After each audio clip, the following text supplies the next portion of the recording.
It started like any other quiet Saturday in our mountain cabin, sunlight pouring through the tall pines, birds singing over the distant valley. My wife Anna was in the kitchen making coffee, while I checked the motion sensors and security cameras we'd installed along the perimeter. We weren't paranoid, just cautious. Ever since we bought this secluded 3-acre property with its old, weathered but beautiful log cabin, we knew we'd attract attention, especially from her. Her name was Janice, but around here, people knew her as the HOA queen, a meddlesome, self-appointed enforcer who carried herself like the sheriff of a non-existent town. That's right, the HOA in this area had been officially disbanded 5 years before we moved in. But that didn't stop Janice. She still handed out fake violation notices to neighbors, citing things like unapproved fence colors or illegal flower beds. She lived just a few cabins down the hill and had already tried more than once to inspect our property, uninvited. Of course, we always shut her down. We'd paid cash for our cabin. No HOA, no board, no obligation. But that Saturday morning,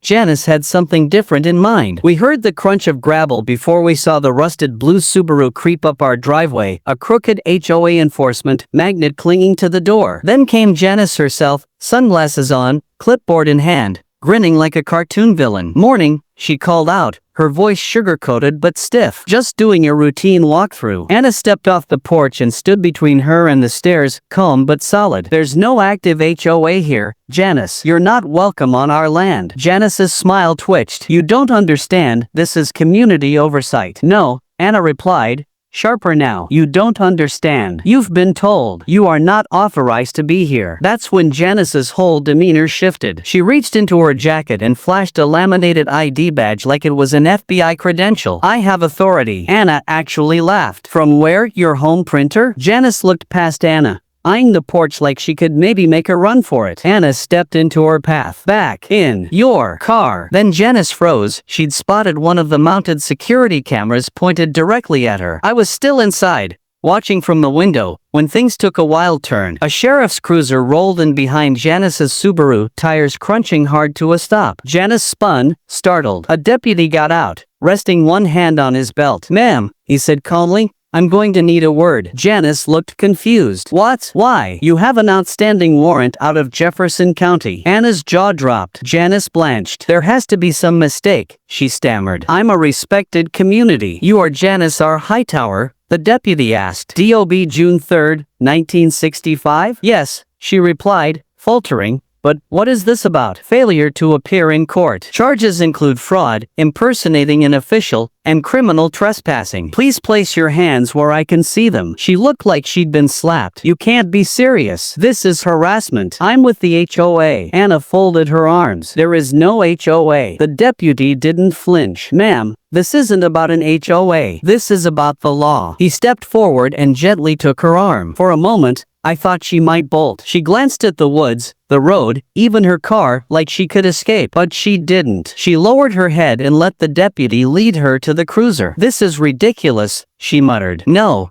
the deputy replied. "This is justice." Her voice echoed in the trees long after the cruiser disappeared. I looked at Anna. "Well, that escalated." She smirked. "Told you the cameras would pay off." But we didn't realize that was only the beginning. With Janice gone, the mountain felt quieter. No more surveillance cars creeping by. No more phony citations taped to our door. Just the rustle of pine needles and the occasional squirrel who looked like he had gossip to share. That afternoon, I wandered down the hill, not to snoop, just to check. Her cabin looked deserted, half covered by thick brush she once claimed was protected vegetation. But something caught my eye. The shed door was wide open, swaying in the breeze. I stopped at the property line and called the sheriff's office. Told them the place wasn't secure, and with Janice in custody, someone might want to check it out. They said they'd send someone eventually. They were backed up. So, I waited. Then, from inside the shed, a loud clack. A cabinet slamming shut. Someone was in there, but Janice was in jail. I stepped closer, voice steady. "Hello?" Silence. Then a man stepped out of the shadows, early 50s, balding, stained windbreaker. He held a box of papers and flinched when he saw me. "You,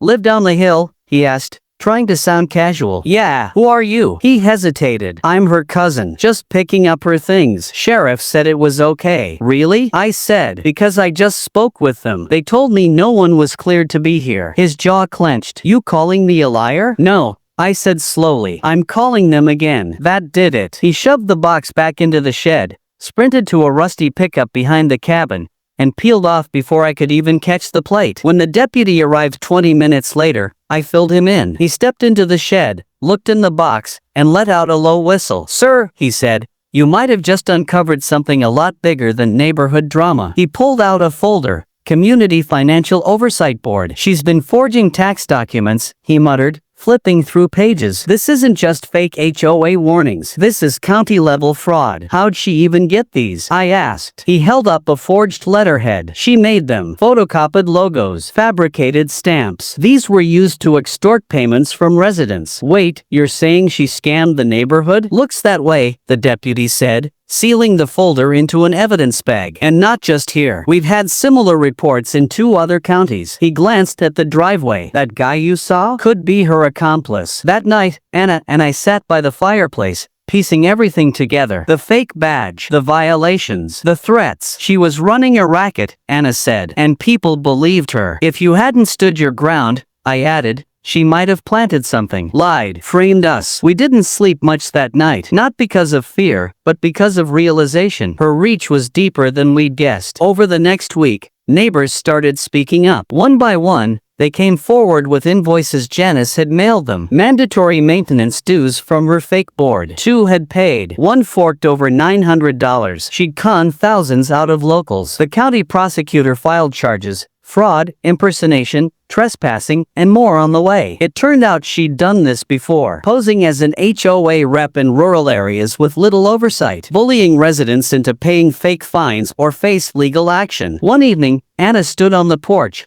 watching the sky fade orange behind the pines. She really thought we were the problem, she said. I wrapped my arm around her. She never saw it coming, that one blocked driveway would be her downfall. And just like that, the mountain was peaceful again. 1 fake badge, 1 real warrant, and a lesson: never underestimate the quiet ones with cameras. If you think karma just got served hot, hit that like button, drop a justice served in the comments, and subscribe for more jaw-dropping stories where truth hits back hard. You don't want to miss what comes next.